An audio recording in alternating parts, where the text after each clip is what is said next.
The mind.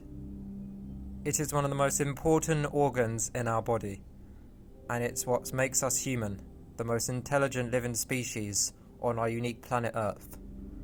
All of us have brains, but they all work differently. For example, some people might use more of their brain than others. Welcome to Mind, a documentary about learning difficulties like dyslexia and neurodevelopment disorder. This includes autism and Asperger's. So what is a learning difficulty? A learning difficulty is a reduced intellectual ability and difficulty with everyday activities, for example, household tasks, socializing, or managing money, which affects someone for their whole life. It's important to remember that with the right support, most people with a learning disability in the UK and in the rest of the world will lead an independent life. So what is a neurodevelopment disorder?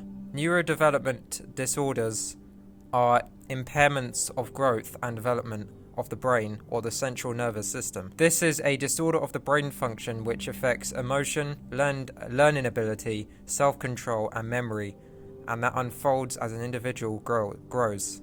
Now it's time for some interviews. It's time for Jason's interview. Yeah, my name's Jason and I'm 23 years old. What learning difficulty do you have? I have autism and dyslexic. What are those learning difficulties? For autism, it's very hard to explain. It's kind of we think sort of differently, so it's very hard to teach us the same way with someone who doesn't have autism and have a very poor social skills.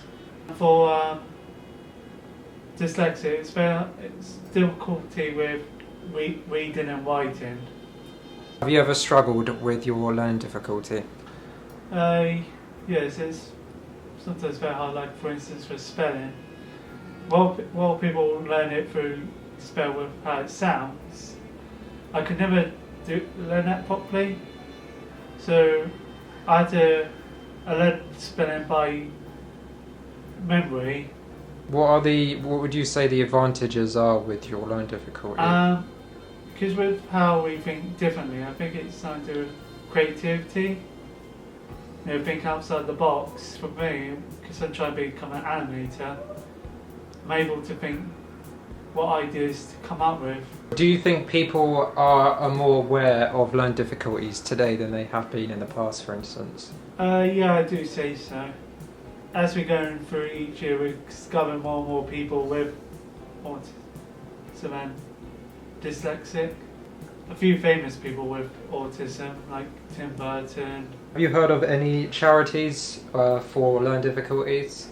Well, for autism, I know there's two, one bad and one good. For the bad one, it was like Autism Speak, because they don't really sort of help people with autism. They help very few people, but they mostly spend money on research how to stop autism. There's a good one.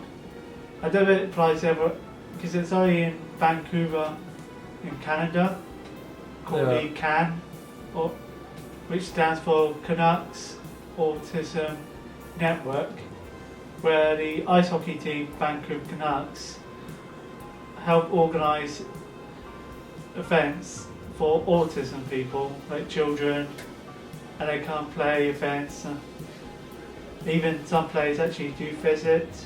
What are some of your best achievements you've done in your life, or what you want to do in the future?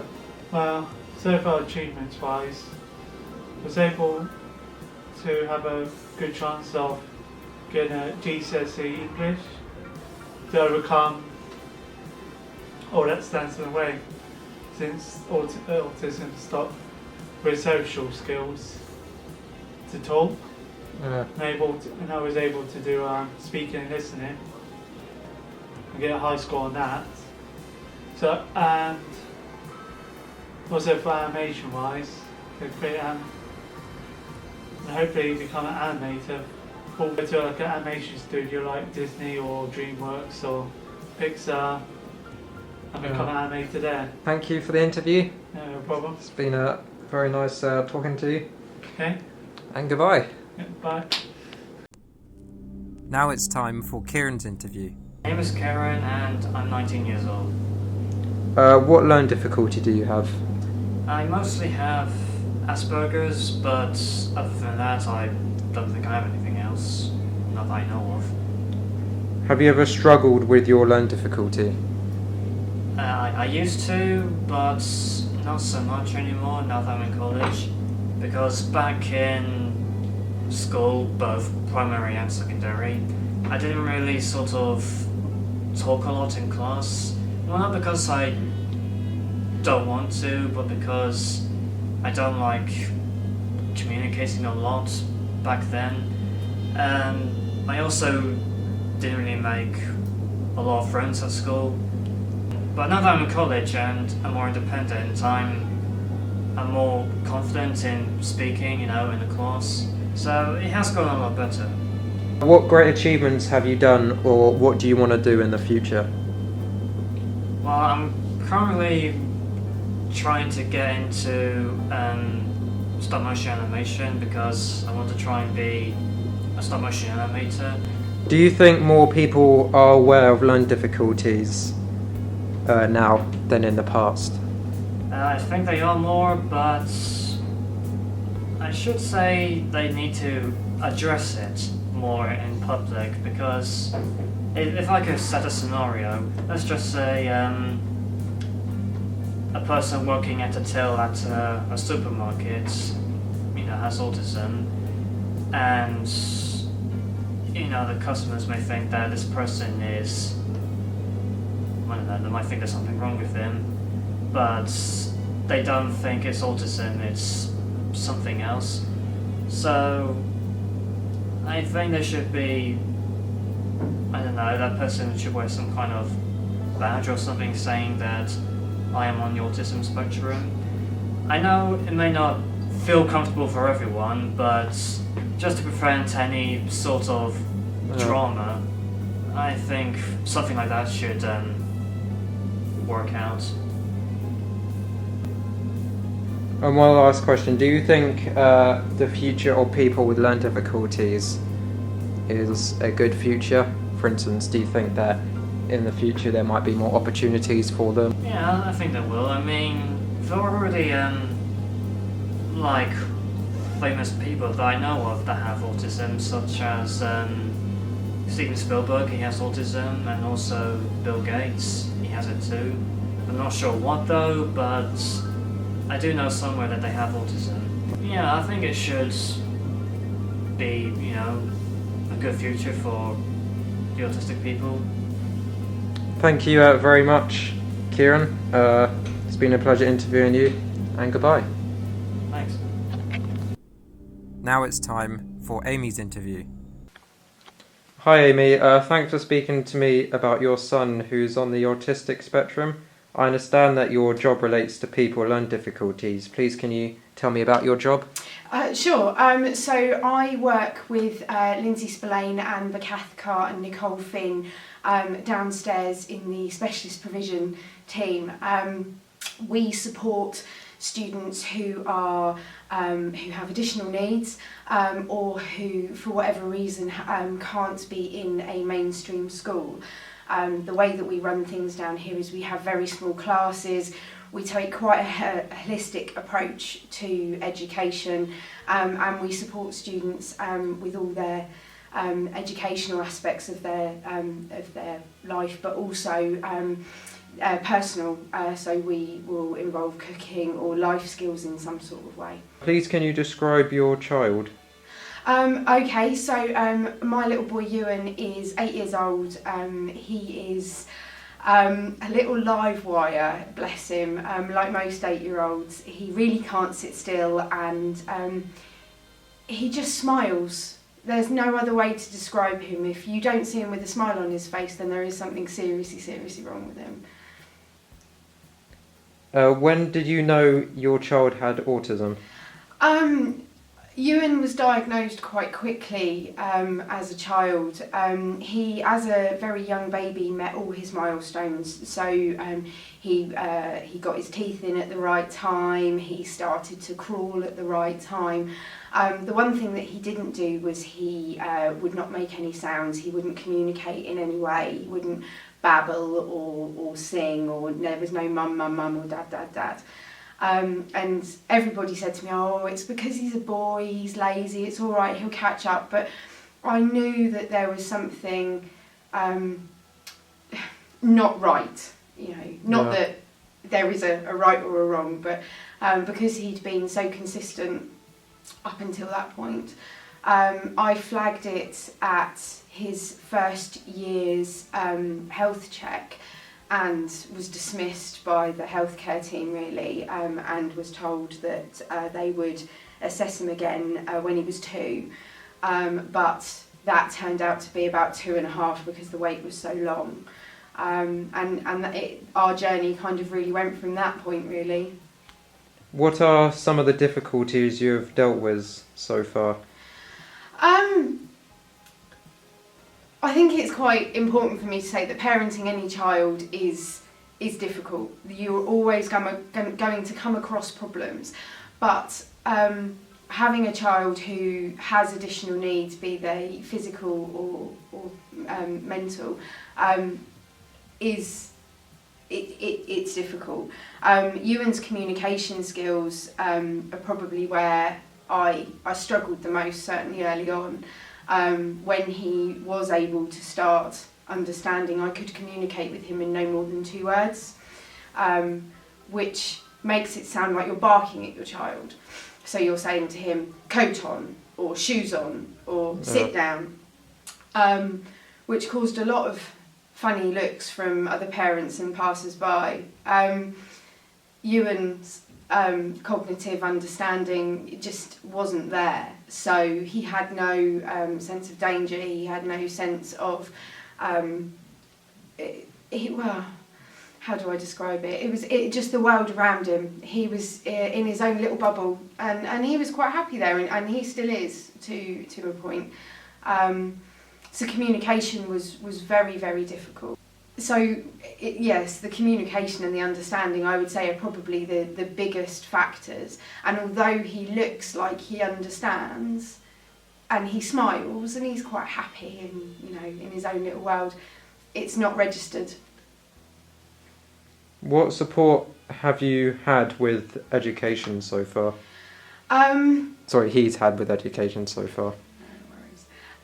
Education has been a real battle, I have to say, and I think the sad thing as a parent, and for the children and the adults who have any additional needs, is you have to fight for everything.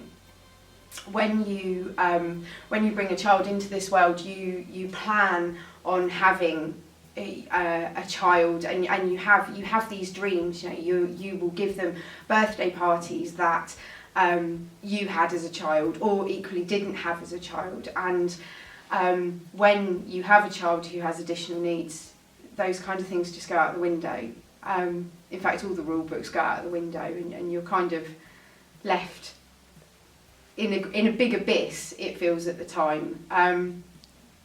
Education, Ewan went to a special needs nursery, and he got a lot of support there. And it was that showed me you get the right support in place for a child or for any adult, and they will learn. His learning, he was only with them for about 8 months, because everything was such a fight, everything was such a battle, before he was due to go to school, and they weren't miracles with him.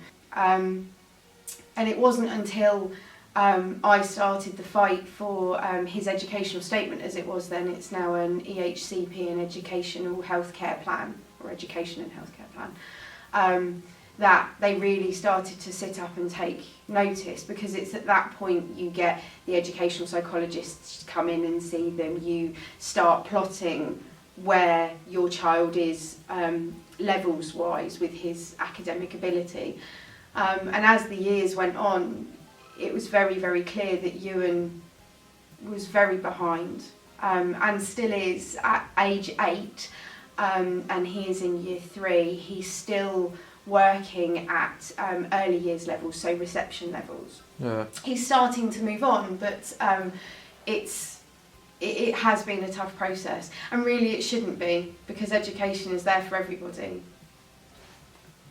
Do you feel more people are aware and understand of people with autism or other learning difficulties? Yes, but it's a bit of a double-edged sword. A lot of people will say, oh, I understand autism because my friend's brother's goldfish has got it. Well, and that's, I sit there and I never say to them, you've got no idea, because living with something on a daily basis to knowing somebody that has it is two totally different things. And there are productions on the telly as well. There have been a number of shows that have highlighted autism and what have you. I have to confess I haven't watched them. I live with it on an everyday basis. I don't need to be watching it on the telly. But certainly the outcry from the autistic community is that it isn't a true representation. I think it's good that awareness is out there. It's good that people are starting to understand these words and understand that they're not something that people are making up. It's not just a child has bad behaviour. However, if you're sat in a restaurant and you have a child sat next to you who's kicking off, who's having a meltdown, who just really, really can't cope, people's natural reaction is to sit there and go, well, it's a spoiled brat over there. What is it that the parents aren't doing? That child's spoiling my enjoyment of this restaurant, rather than understanding that the child may or may not, or equally the adult may or may not have additional needs and might just not be coping in that environment. So as I say, it's a double-edged sword, but as a mother who has a child who is on the spectrum and having many friends with children who have additional needs, be them physical or not, it is lovely that it is getting out there, the message is being received, albeit slowly and maybe sometimes slightly skewed. What do you hope for your son's future in education? Oh, crikey, what a question. Any parent wants their child to succeed, and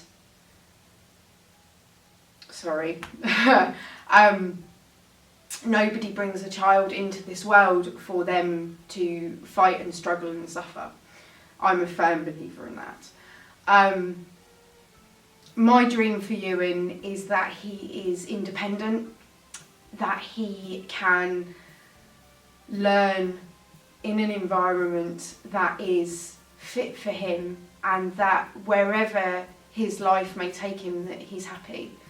I used to have aspirations for him that he would be a firefighter or an astronaut or something like that, but and be in a successful career.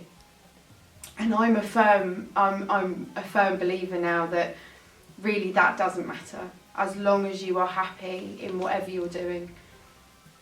Thank you very much. You're welcome. Thank you for watching Mind.